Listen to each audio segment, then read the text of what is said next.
نماز پڑھنے سے چلے گی؟ تو یہ کائنات بھی گاڑی کی طرح سسٹم، ایک سسٹمک ہے۔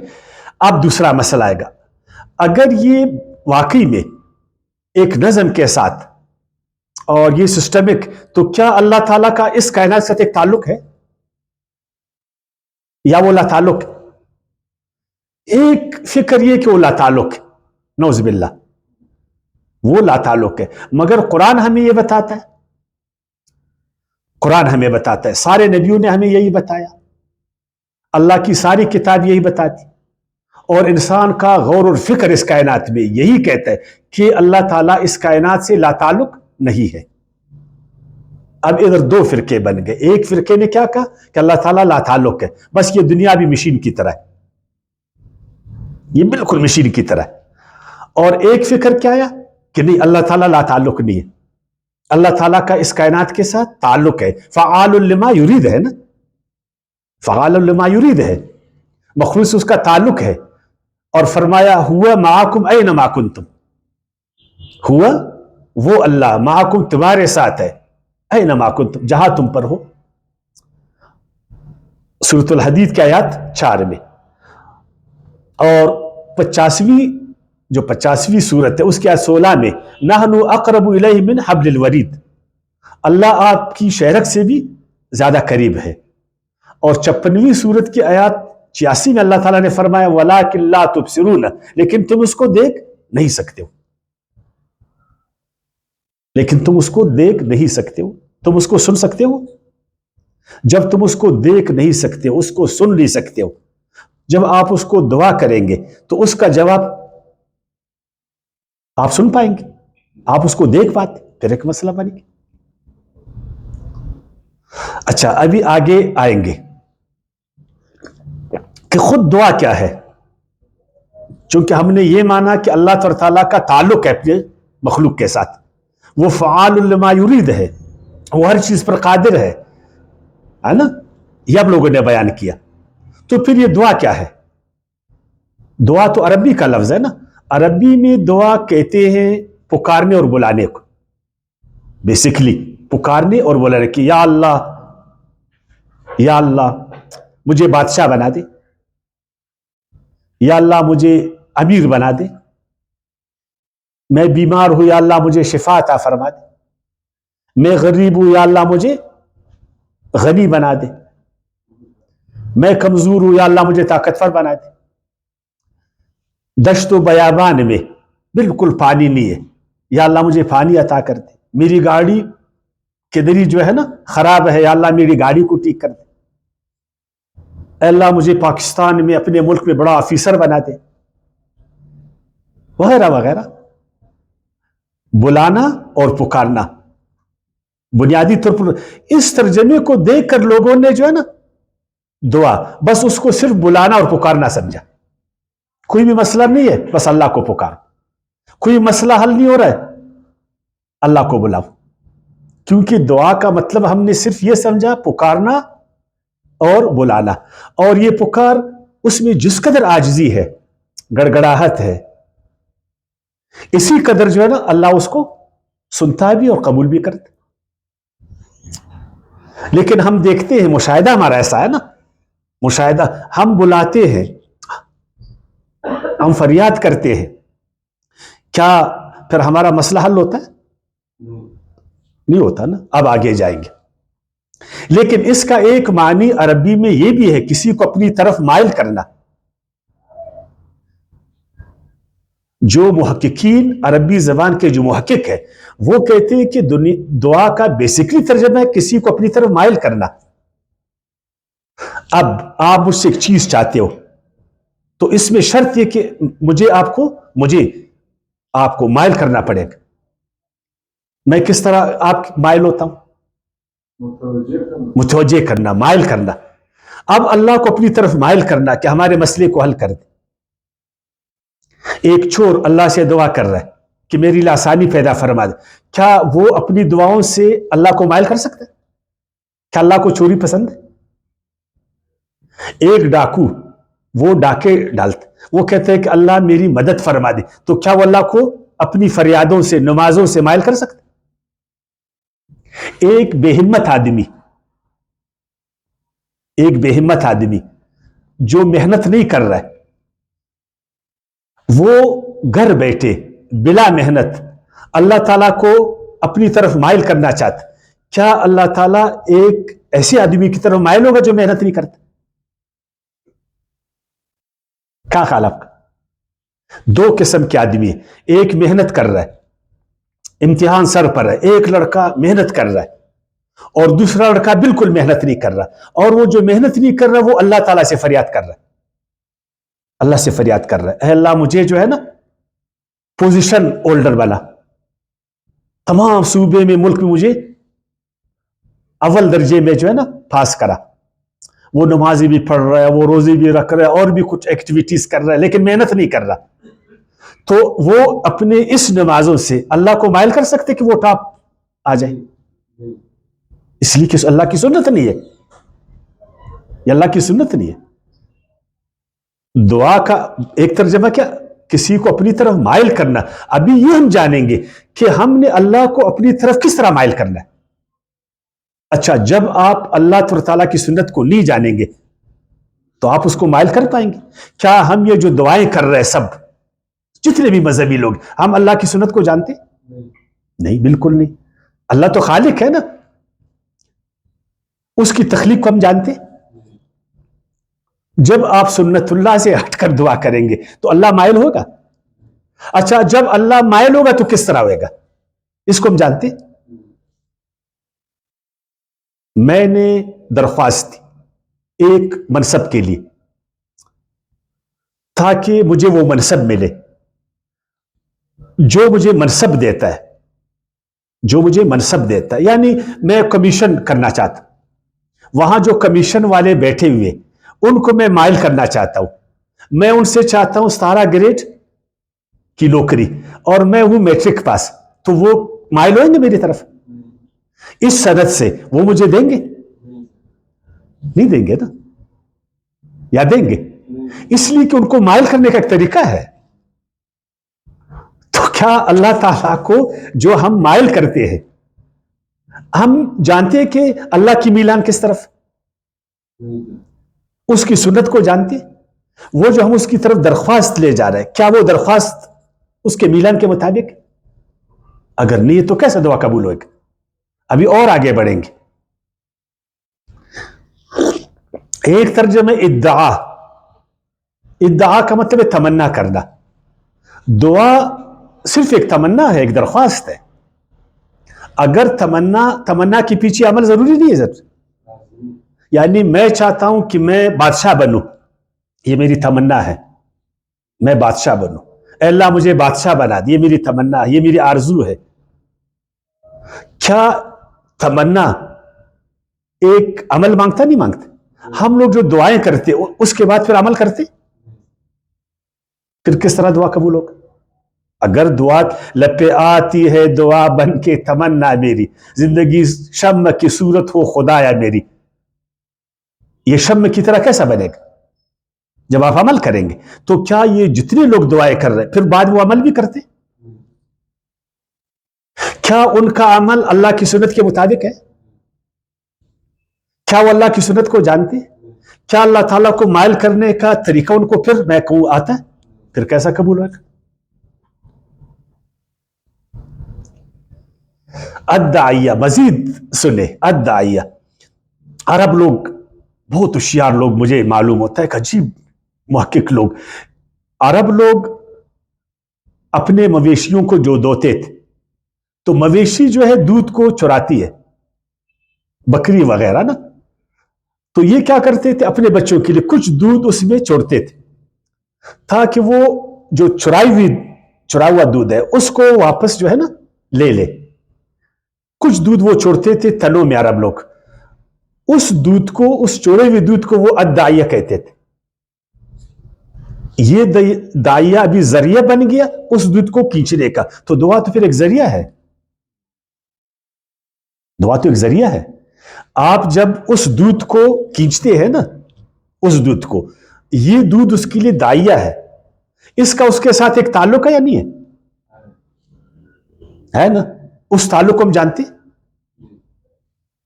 کچھ ہمارے پاس دودھ ہے کہ اس دودھ کو ہم لوگوں سے لے لیں؟ ہمارے پاس کچھ دیکھیں، آپ حکومت سے منصب مانگتے کہ مجھے 17 گریڈ کا آفیسر بنا دے، تو آپ کے پاس کچھ دودھ ہے واقعی آپ کمیشن کر سکتے؟ اتنا دودھ ہے کہ اس دودھ کو حاصل کرے؟ جو دعا کرنے والا ہے اس کے پھرڑے میں کچھ ہے؟ اس کے پاس دائیا ہے، کیسا اس کو پھر ملے گا؟ دیکھیں، آپ اللہ تعالیٰ سے جو چیز مانگ رہے آپ میں کیا ہے؟ آپ اس دودھ کو تنوں سے نکال رہے، تو کچھ دودھ تو چاہیے نا، وہ دودھ ہمارے ساتھ ہے؟ یہ بھی نہیں ہے۔ اچھا، ایک اور مسئلہ میں آسان کرتا ہوں۔ دو آدمی، ایک ہے زید ایک ہے بکر، دونوں عدالت میں پیشی کیس کر رہے، ایک ان کا ایک مسئلہ ہے، ایک مدعی ہے ایک مدعا علیہ۔ زید مدعی ہے، مدعی کو جانتے ہیں نا، دعویٰ کرنے والا۔ بکر مدعا علیہ ہے، جس پر دعویٰ ہوا ہے۔ اب یہ عدالت میں کیس بھی لڑ رہے اور ساتھ ساتھ یہ دعا بھی کر رہے۔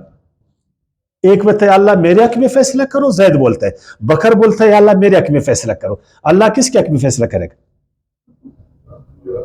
ہاں، اچھا، حق پر ہے۔ اگر وہ حق والا دعا نہ کرے پھر اس کے حق پہ نہیں کرے گا۔ مثلا زید حق پر ہے، زید دعا نہیں کرتا ہے، وہ حق پر ہے، اور بکر دعائیں کرتا ہے، تو اللہ تعالیٰ کس کے حق میں فیصلہ کرے گا؟ جو دعا کا پھر کیا؟ اچھا، زید حق پر ہے لیکن وہ وکیل اس نے نہیں کیا، تدبیر اس نے نہیں کیا، گھر بیٹھا ہے، پیشیوں پر نہیں جاتا، پھر فیصلہ کس کے حق میں جائے گا؟ بکر کے حق میں۔ تو اللہ نے پھر اس کے حق میں کیوں کیا؟ اچھا، اگر دونوں تدبیر کرتے، کہتے تدبیر بھی کرو دعا، یعنی دعا بھی دوا بھی، تو پھر اس کا فیصلہ دوا نے کیا دعا نے کیا؟ یعنی مجھے بخار ہے، مجھے بولا جاتا ہے کہ دعا بھی کرو اللہ سے بیماری ختم ہو جائے، اور ساتھ ساتھ پیراسٹامول بھی کھا لے، پھر میں ٹھیک ہوا، تو مجھے پیراسٹامول نے ٹھیک کیا دعا نے ٹھیک؟ تو پھر میں نے دعا کیوں کی؟ کیا چلو میں نے دعا کی، میری دعا اللہ کی تقدیر کو بدل سکتے؟ جب کہا جاتا ہے ہر چیز اٹل ہے، ہر چیز اٹل ہے، اللہ اس نے اٹل فیصلہ کی، تو میری جو دعا ہے وہ تقدیر کو بدل سکتے؟ اچھا، اگر نہیں تو کیا اللہ تعالیٰ کو کوئی قدرت نہیں ہے؟ اگر ہے تو پھر میری مرضی پر تقدیر بدلے گا؟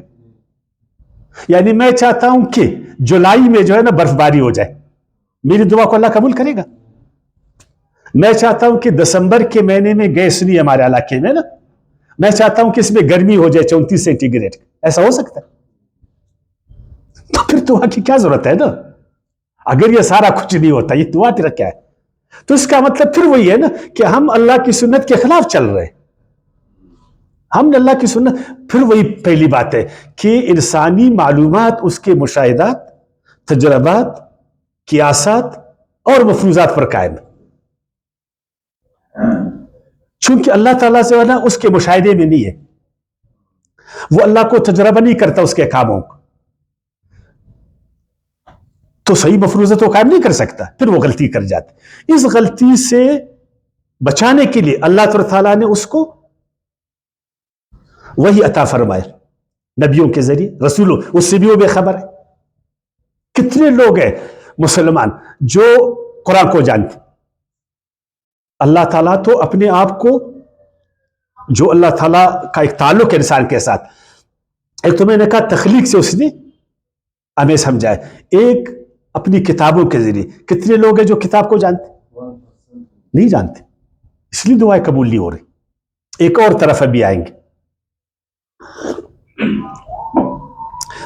اللہ تعالیٰ نے فرمایا سورہ احزاب کی آیت، اس کو ذرا نوٹ کر لے، سورہ احزاب کی آیت 62 میں، وَلَن تَجِدَ لِسُنَّةِ اللَّهِ تَبْدِيلًا، تم اللہ کی سنت میں ہرگز تبدیلی نہیں پاؤ گے۔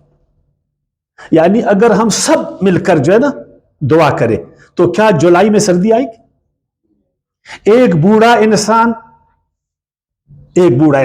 سالوں سال دعا کرے وہ جوان بن سکتا ہے؟ ایک عورت سالوں سال دعا کرے وہ مرد بن سکتے ہیں؟ ایک عورت بلا شادی اللہ کی سنت کے خلاف سالوں سال دعا کرے اس کو بچاؤ ہوئے گا؟ نہیں ہوئے گا نا. اور ہم سالوں سال دعا کریں سورج مغرب سے طلوع ہوئے گا؟ ہم اپنی دعاؤں سے اللہ کی سنت کو تبدیل کر سکتے؟ پھر ہم کیوں کرتے ہیں دعا؟ اچھا پھر سورہ روم کی آیات 30 میں لا تبدیل لخلق اللہ، اللہ کی تخلیق میں تبدیلی نہیں ہے. ذالک الدین القیم، یہ صحیح دین ہے. اب اللہ کے دین کو ہم جانتے ہیں. اللہ کی دیکھ، اللہ کہتا ہے میرے خلق میں تبدیلی نہیں ہے، اور ہم اپنی دعاؤں سے اللہ کی تخلیق کو بدلتے. آپ اللہ کی تخلیق کو ہم جانتے نہیں. پانی اللہ کی تخلیق میں نیچے کی طرف بہتا ہے یا اوپر کی طرف؟ آپ اپنی دعاؤں سے اس کو اوپر کی طرف لا سکتے ہو؟ لا سکتے ہو؟ نہیں لا سکتے. لیکن ہم تو یہی کر رہے ہیں، ہم اپنی دعاؤں میں یہی کر رہے ہیں کہ جو پانی نا اس کا رخ بدل جائے. سمندر میں ایک کیل ڈالو ڈوب جاتا، آپ کی دعاؤں سے وہ کیل نہیں ڈوبے گا، ڈوب جائے گا. اور ایک بہت بڑی کشتی بہت بغیر دعاؤں کا وہ ڈوب جائے گی نہیں. کیوں؟ اس چیز کو بھی دیکھنا ہے.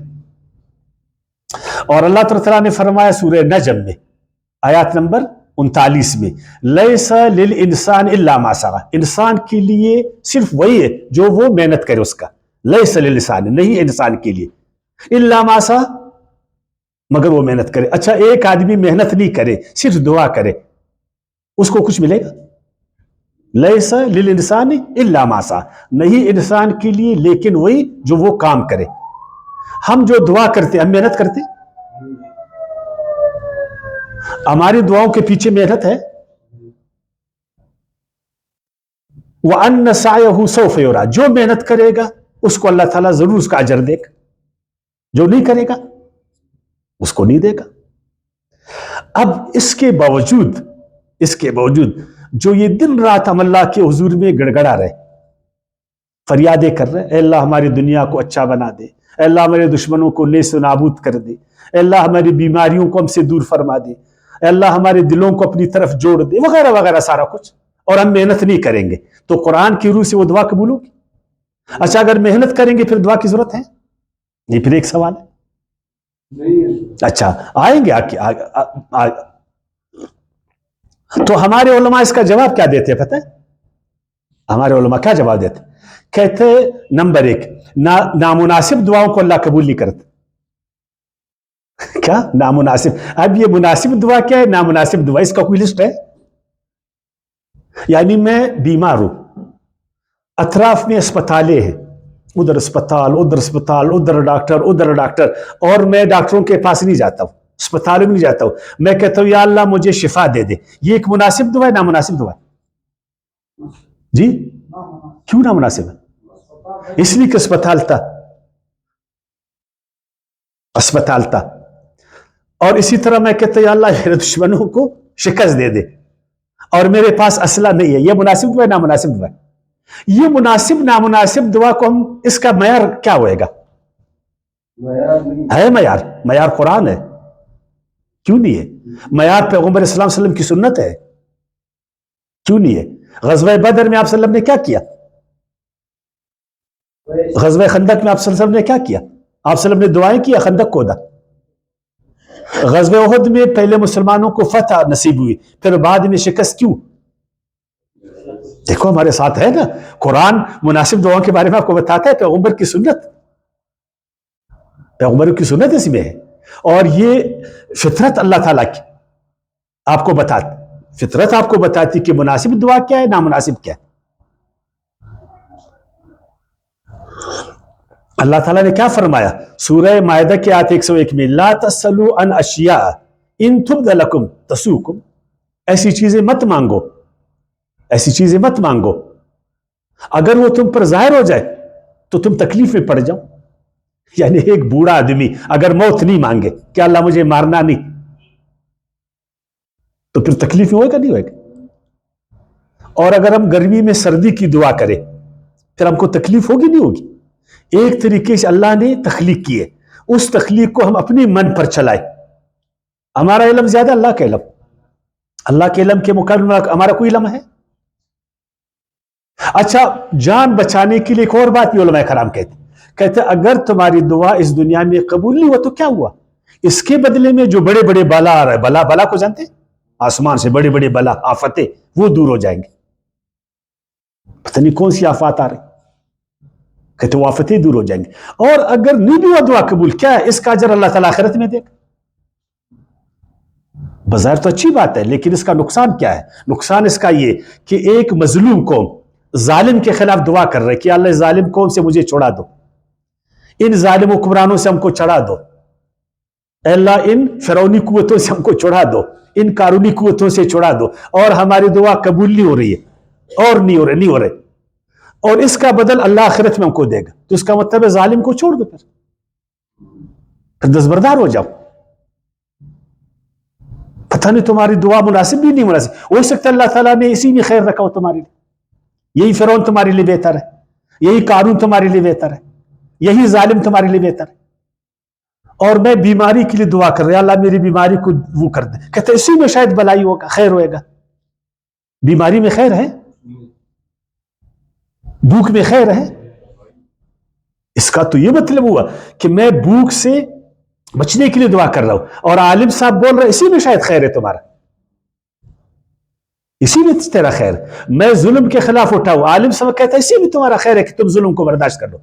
کتنا بڑا نقصان، کتنا بڑا نقصان. دعائیں آخرت میں ذخیرہ ہوتی. میں اس وقت مانگ رہا ہوں اللہ تعالیٰ سے، میں بھوکا ہوں، میں مظلوم ہوں، میں بیمار ہوں، اور اس کا بدلہ کچھ کب مجھے اللہ تعالیٰ دے گا؟ آخرت میں دے گا. یہ عالم صاحب بتاتے، یعنی اس کا مطلب ہے کہ یہ جو بیماری نہیں، یہ کوئی ٹھیک عمل ہے. آپ لوگوں نے سنا ہے نا؟ اچھا، ایک اور بات علماء کرام بتاتے، ہماری دعائیں اس لیے قبول ہوتی کہ ہم مردار خور لوگ ہیں، حرام خور لوگ ہیں. واقعی ٹھیک ہے، ہم حرام خور لوگ ہیں. حرام خور کی دعا اللہ تعالیٰ قبول نہیں کرتا. اگر ہم حرام کھانا بند کر دیں، حلال کھائیں، پھر ہماری دعائیں قبول ہوئیں گے؟ ہاں ہوئیں گے. اور اگر ہم دعا نہیں کریں، صرف حلال خوری کریں، ابھی جیپنی قوم ہے، جیپنیز، وہ زیادہ حرام نہیں کھاتے، کاروبار و معاملات ان کے ٹھیک ہے، وہ دعائیں نہیں کر رہے، ان کے کام ٹھیک ہے نہیں ہے. اچھا، اگر ہم حرام خور ہے تو پھر حلال خور کون ہے؟ اس لیے کہتے کہ اللہ کے پھر کچھ اچھے لوگ بھی ہوتے ہیں دنیا میں، ان کے ذریعے سے دعائیں قبول ہوتی. مقبول بندوں کی دعائیں اللہ تعالیٰ، کس کی؟ مقبول. ابھی مقبول بندوں کو ڈھونڈو. ہاں نا، مقبول بندے جانتے ہیں کون ہو؟ جدھر مندر میں وہ بیٹھا ہوا ہے، ہاں نا، جدھر خانقاہ میں وہ بیٹھا ہوا ہے. ابھی جاؤ ان کا کن بزدوسی کرو کہ حضرت جی ہمارے لیے دعا کرو، یقین شدھ شدھ، ہاں نا. ابھی ان کو بھی آگو بگت کرو. ابھی جو ہے نا، کوئی کالی بکری مانگ رہا ہے، کوئی سفید بکری مانگ رہا ہے، کوئی کیا مانگ رہا ہے، لینے کا دینے پڑے گا. مطلب بخار ایک سپیڈ سے ٹھیک ہوتا تھا، ابھی حضرت جی کالی بکری مانگتے، پھر وہ دعا کرے گا، پھر جو ہے نا بخار ٹھیک ہوئے گا. بچہ بے روزگار ہے، اب اس کی تعلیم پر شاید 1000 روپے لگے، حضرت جی جو ہے نا 10,000 روپے جو ہے نا پھر مانگتے. یہی لوگ کر رہے ہیں نا. پھر مقبول بندوں کے پیچھے بھاگو، حضرت جی ہمارے لیے دعا کرو، کاروبار تباہ ہے، پھر حضرت جی بولتا ہے جی یہ مجھے چاہیے، مجھے چاہیے. اب یہ لوگ ہم پر مسلط ہو گئے دعا کے چکر میں، مقبول بندے، مقبول بندے. اب مقبول بندوں سے جو ہے نا اپنے آپ کو چھوڑاؤ، یقین شدھ شدھ. تمام مذہبی دنیا میں مقبول بندے یہ ہم پر راج کر رہے ہیں، یہ مذہب کے نام پر، کہ ہم نعوذ باللہ اللہ تعالیٰ کے ایجنٹ ہیں. ڈائریکٹ اللہ کی بات کو نہیں سنتے، پہلے میرے پاس آ جاؤ، میں اللہ کا وزیر ہوں، میں اللہ کا مصاحب ہوں، میں اس کا نعوذ باللہ مشیر ہوں، نعوذ باللہ میں اس کا فلان ہوں، میں اس کا فلان ہوں، پہلے میرے پاس آ جاؤ. بادشاہ کے پاس جانے سے پہلے میرے دروازے کو کٹکھٹا دو، ہے نا. یہ چیز ہے. پھر ہم تو اللہ تعالیٰ نے کیا فرمایا سورہ رات کی آیت 14 میں، لہو دعوت الحق، نمبر 1 برحق دعا قبول ہوتا. کون سی دعا؟ برحق. یہ حق برحق دعا کون سی ہے؟ اس کا تعین کون کرے گا؟ قرآن کرے گا. کیا قرآن ہم کو آتا ہے؟ یہ تو اللہ تعالیٰ کی تخلیق سے ہم جانیں گے. قوانین فطرت سے ہم جانیں گے, نیچرل لا سے. ہم نیچرل لاس کو جانتے, ہم سنت اللہ کو جانتے, ہم ان آیاتوں کو جانتے جو کائنات میں کار فرمائے نہیں. اچھا پھر فرمائے والذین يدعون من دونه لا يستجیب لهم من بشیء, لا يستجیبون لهم بشیء. اللہ کے سوا جن سے تم اپنی مرادیں مانگتے ہو, جن کو تم نے ایجنٹ سمجھا ہے, نعوذ باللہ, وہ کچھ بھی تم کو نہیں دیں گے, کچھ بھی نہیں دیں گے. تم مقبول بندے بن جاؤ. تم کو کیا ہوا ہے؟ بجائے اس کا کہ ایک مقبول بندے کی پیچھے بھاگ رہے ہو, خود مقبول بن جاؤ, خود اللہ کی سنت کے ساتھ جڑے رہو, خود اللہ کی شریعت کو سیکھو, خود اللہ کی کتاب کو سیکھو. اللہ تجھ سے دور ہے, تیرے شہرک سے قریب ہے. جدھر تم ہو ادھر اللہ ہے. پھر یہ بابوں کے پیچھے بھاگتے, وہ فریاد رس, وہ مشکل کشا, وہ دستگیر. کیا کیا انہوں نے؟ انہوں نے ہماری مشکلات کو حل کی, ہماری فریادوں کو سنی. آج جن کرائسس سے ہم گزر رہے, ہمارا معاشرہ جن کرائسس سے, جن مشکلات اور مصائب سے, کیا ان کی دعائیں وہ ان مشکلات سے ہمیں نکال پا رہی؟ نہیں نکال پا رہی. اللہ کباسط کفیہ الی الماء لیبلغ فاہ. یہ تو ایسا ہے کہ پانی ادھر ہے اور تم ادھر جو ہے نا اس کو بولو میرے منہ میں آ جاؤ, میرے آئے گا پانی؟ پانی کے پاس آپ کو جانا پڑے گا. یہ پانی کدھر ہے؟ ہم یہ نہیں جانتے. پانی ہے, کیوں نہیں ہے پانی؟ بالکل پانی ہے, لیکن آپ کا اصول کا طریقہ غلط ہے. آپ جس طرح پانی کو حاصل کر رہے ہیں وہ طریقہ غلط ہے. آپ کی دعاؤں کا بالکل حل ہے, لیکن آپ کا طریقہ ٹھیک نہیں ہے. وما دعاء الکافر الا فی ضلال. اور کافروں کی جو دعا ہے نا وہ غلط ہے, وہ غلط, وہ گمراہ کن ہے. جو دعا غلط ہے نا وہ قبول نہیں ہوگا, جو دعا صحیح ہے وہ قبول ہوگا. اب صحیح دعا کیا ہے, غلط دعا کیا ہے؟ میں نے کہا اس کے لیے معیار جانچ کیا. ایک ہمارے افکار ہے, ہمارے خیالات, وہ پرانے زمانے سے. ایک جو ہے معیار وہی ہے, اللہ کے نبی اور رسول ہے, نبیوں کی سنتیں ہیں اور فطرت الہی ہے, سنت اللہ ہے. ایک مثال دوں گا پھر باقی سبق کل پڑھیں گے.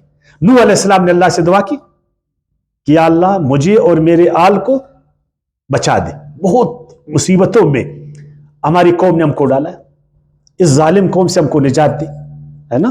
دعا کی اس نے نہیں کیا, تو اللہ نے اس کو کیا بولا آگے سے؟ کشتی بنا دو. بنا کشتی ایک سبب ہے نہیں ہے, کیوں بنا ہے اس کو بولا کشتی؟ ایسے اس کو غرق نہیں کر سکتا تھا. ایک سبب کی طرف کیوں اللہ تعالیٰ نے اس کو متوجہ کی؟ متوجہ کیوں نہیں کیا؟ تو یہ تو کہ اللہ تعالیٰ نے اپنے نبی کو ایک سنت کی طرف متوجہ کیا, حالانکہ اللہ تعالیٰ خود بھی کر سکتا تھا. فعال لما یرید ہے, اس کا کائنات کے ساتھ تعلق ہے, وہ سب کچھ کرنے پر قادر ہے. لیکن اس سے ہمیں بھی سبق ملا کہ ہم بھی اپنے کاموں کو اسباب جو اسباب اللہ نے پیدا کیے, جو اللہ کی تخلیق ہے, جو پروگرام ہے, اس کے ذریعے سے اپنے مسئلوں کو عمل کروائے. آج ابراہیم نے پڑھا, کل پھر موسیٰ علیہ السلام کے بارے میں اس نے دعا کی, ایوب علیہ السلام نے دعا کی, باقی نبیوں نے دعا کی, ان کی دعائیں کس طرح قبول ہوئی. پھر آہستہ آہستہ انشاءاللہ ایک دن اور لگے گا شاید اس مسئلے کو ہم سمجھے. وما علینا الا البلاغ.